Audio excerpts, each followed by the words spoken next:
Hello welcome back to another video. Boruto 2 Blue वॉटेसर जो recent chapter release हुआ है, स्पॉइलर रिलीज हुआ है, उसे देखने के बाद तुम कासिम कोजी को डॉक्टर पैराडॉक्स बता सकते हो, बेन 10 का, या फिर डॉक्टर स्ट्रेंज। बिना देरी के डायरेक्ट स्पॉइलर पे आता हूँ। So let's start the show. शुरू करने से पहले सब्सक्राइब एंड लाइक जरूर कर लेना। तो कहानी जहाँ से खत्म हुआ था बिल्कुल वही से ही शुरू होता है। जूरा जहाँ पर उड़ के गाँव के बाहर है और बोरुटो की ओर देख रहा है, जो वो नीचे लेटा हुआ है बोरुटो, और अपने अंदर से बग आ जाता है। वो बताता है कि एक रिचुअल कंप्लीट हो चुका है और कोई बहन का टका है जो बोरुटो की हेल्प कर रहा है। जुराबी की पूछता है कि जो उसे हेल्प कर रहा है क्या उसे नहीं बताया क्या थ्रोन सोल के बारे में, बट बग का नजर हिदारी के थ्रोन सोल पे पड़ जाता है और बताता है कि ये मर गया क्या। जुरा बोलता है नहीं, बोरुटो अभी खड़े होने के लायक भी नहीं है, और ऊपर से स्वर्ग भी बोल रहा है हिदारी को जिंदा रहना पड़ेगा।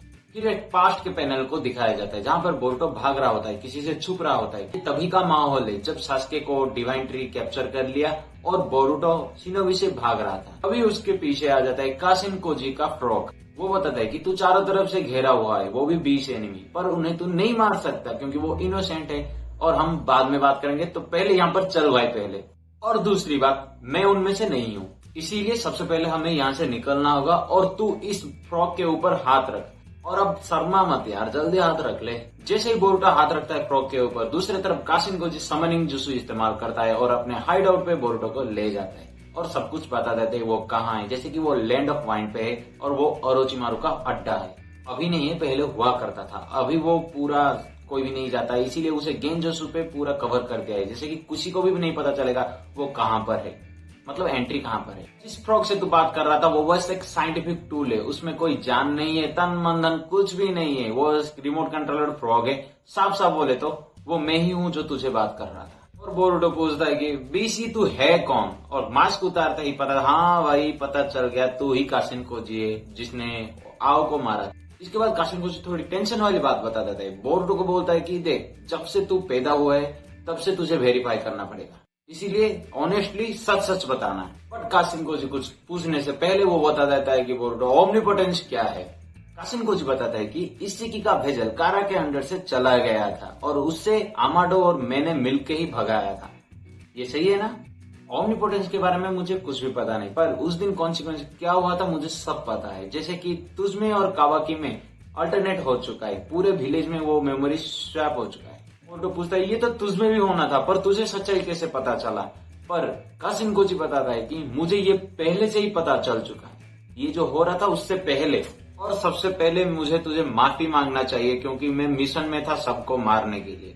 और बोरुटो समझ भी जाता है, हाँ भाई मैं भी एक शिनोबी हूँ, मैं भी मिशन में ऐसे ही करता हूँ, पर ऑर्डर्स जो है उन्हें फॉलो करना जरूरी है। कासिम कोजी बताता है जैसे कि तुम्हें पता है मुझे आमाडो ने बनाया, और सिर्फ इशिकी को डिफीट करने के लिए और इस प्लैनेट को डिवाइन ट्री से बचाने के लिए।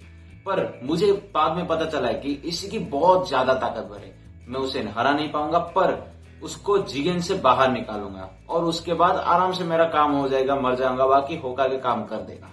मैं बस मरने के लिए इंतजार कर रहा था, पर सडनली एक के बाद एक सीन मेरे सामने आता गया, जैसे कि फ्यूचर में देख रहा हूँ, सारे के सारे 10 टेल सब कुछ एक के बाद एक आ रहा था मेरे सामने। इसीलिए मैंने सोचा इस 10 टेल को पहले मारना पड़ेगा, अगर यहाँ पर मैं मर जाऊंगा तो प्लैनेट तबाह हो जाएगा और मुझे बहुत कुछ करना है, इसीलिए मुझे जिंदा रहना पड़ेगा। इसके बाद आपको तो पता है कासिम कोजी चला गया था रिवर्स समनिंग जुसु करके। इसके बाद वो रियल लाइफ में क्या हो रहा है और जो देखा था वो सीन उससे कंपेयर कर रहा था, क्या हो रहा है रियल लाइफ में, बस कंपेयर कर रहा था। ये क्यों बोल रहा हूँ आपको आगे पता चल जाएगा।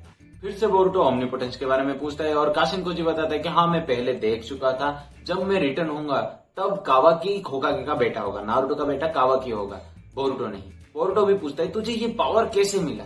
कासिम कोजी बताता है तुम आमाडो के मुंह से एक बार सीवाई गॉड के बारे में सुना होगा, जो सारे शिनजू मास्टर कर लिया था और बहुत सारे प्लेनेट को डिवोर भी कर लिया था और वो एक गॉड में बदल गया था। ओत्सुकी फ्रॉम एंशिएंट टाइम, हमारे कारा के सारे मेंबर्स को वो पावर दिया गया है जो आमाडो के द्वारा मॉडिफाई किया गया है, और हम सब में सीवाई का डीएनए इम्प्लांटेड है। हमारा मकसद है बहुत सारे शिनजू को एक्टिव करना, ये डिपेंड करता है हमारे लक के ऊपर, हम उसे एक्टिव कर पाते हैं कि नहीं। सीवाई गॉड का पावर्स जैसे कि कोड के पास है क्लो मार्च, डायमंड के पास है रिफ्लेक्शन, और आइडिया के पास गॉड लाइक पावर है, उसे ओमनीपोटेंस जो बोलते हो।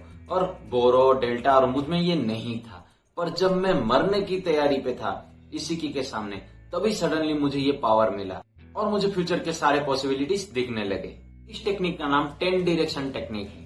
10 शैडो टेक्निक, 10 डायरेक्शन, ये 10 में है क्या जो सब बता रहे हैं, सारे के सारे एनिमे में यूज हो रहा है। फ्यूचर के सारे पॉसिबिलिटीज सीधा नहीं होते, बहुत सारे एवॉइड भी होते हैं। जैसे कि एक में Jigen versus Naruto Baryon mode हुआ था, वहां पर नारुतो मर जाता है और कावाकी के ऊपर इसी की टेक ओवर कर लेता है और पूरा प्लैनेट डिस्ट्रॉय हो जाता है। ये तो एक था। दूसरा ऐसा भी हुआ था कि जब तुम और कावाकी आर्गुमेंट कर रहे थे होकागे के गायब होने के बाद, तुम्हें वहां पर कावाकी ने मार दिया था और सारदा भी बीच में आ गया था।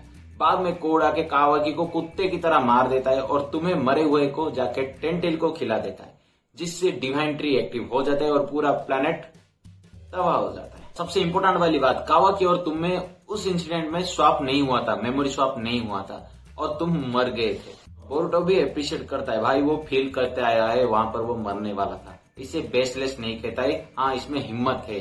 काशिनको जी बताता है ये बहुत ही एडवांटेज टेक्निक है जिसे हमें पूरा इन्फॉर्मेशन मिल जाता है और तुम कभी भी डेड एंड में फंसोगे नहीं।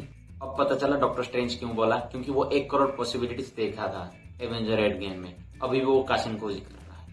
काशिनको जी बताता है कि तुम फ्यूचर में जितने भी तुम्हारे पास ताकत होने वाले वो सब मैं तुझे सिखा दूंगा और ऐसा कोई क्रोनोलॉजी नहीं है कि एक के बाद एक ऐसा आएगा फ्यूचर, हम कभी भी बदल सकते हैं कहीं पे भी। मैं चाहूंगा तो सास्के को बचा सकता हूँ, पर जो रोश सिनेरियो है वो मैं बताने जा रहा हूँ। सबसे पहले टेंटेल कोड के कंट्रोल से बाहर होंगे, उसमें से बहुत सारे सिंजू आएंगे जो उन सबका डिफरेंट डिफरेंट इंस्टिंक्ट है और सब बहुत ताकतवर होने वाले हैं। वो दिखने में ह्यूमन जैसे दिखेंगे और वो कुल मिला के 400 होंगे। अगर हम उसका सोर्स ही मिटा देंगे तो सही रहेगा। सारे सिंजू जो ह्यूमन फॉर्म में थे उनका लीडर होगा जूरा और तुम उसके हाथों मरने वाले हो। उसके बाद क्या होगा मैं तुम्हें सब कुछ नहीं बता सकता, पर बहुत सारे केस में तुम मरने वाले हो। उसके बाद कावाकी भी मरने वाला है और उसके बाद प्लैनेट भी डिस्ट्रॉय हो जाएगा। ये होगा या नहीं होगा नहीं बता सकता हूँ, पर बहुत सारे पॉसिबिलिटीज है, अनलिमिटेड पॉसिबिलिटीज है। हम कभी भी बदल सकते हैं, सारे के सारे रूट चेक करके उस पर पास करेंगे। साफ साफ बोले तो फ्यूचर बदलने वाले हैं। बोरुटो काशिनको जी को बोलता है कि अगर डिवाइनिटी को रोकने के लिए कावाकी को मारना पड़ेगा तो मैं नहीं मारने वाला हूँ, मैं अपने भाई को वापस लेके आऊंगा और उजुमा के क्लान को वापस से रिस्टोर करूंगा और ये मेरा गोल है। और फिर सास्के का हेडबैंड निकाल के पहनता है और बोलता है कि मेरे सामने टेंटेल या फिर कोड जो कोई भी आएगा उस सबको मैं संभाल लूंगा, तुम्हें मुझे बताने की जरूरत नहीं। करंट पैनल पे दिखाया जाता है जहां पर हिमामारी और शारदा दोनों घायल है। हिमामारी बेहोश से उठ जाता है और आके शारदा के जो हैंड का सारे के सारे फ्रैक्चर हुआ था थोड़ा बहुत, वो सब ठीक कर देता है। शारदा बोरुटो को हेल्प करने के लिए हिमामारी को बोलता है, पर कावाकी बोलता है कि उसके पास भी मत जाना। कोनोहामारू भी उठ के आता है और बोरुटो को हेल्प करने के बजाय उसे हथकड़ी पहना देता है और वो भी अमाडो का, क्योंकि वो जुसु इस्तेमाल करके कहीं भाग ना पाए। और इतने में जो फ्रॉग था उसके गर्दन के पास उसे कावाकी पकड़ लेता है और शायद कुछ डिस्ट्रॉय कर लेता है, पर अमाडो बताता है कि ये थोड़ा ट्रैवलसम है। क्या उसका लोकेशन पता चल चुका है कावाकी को?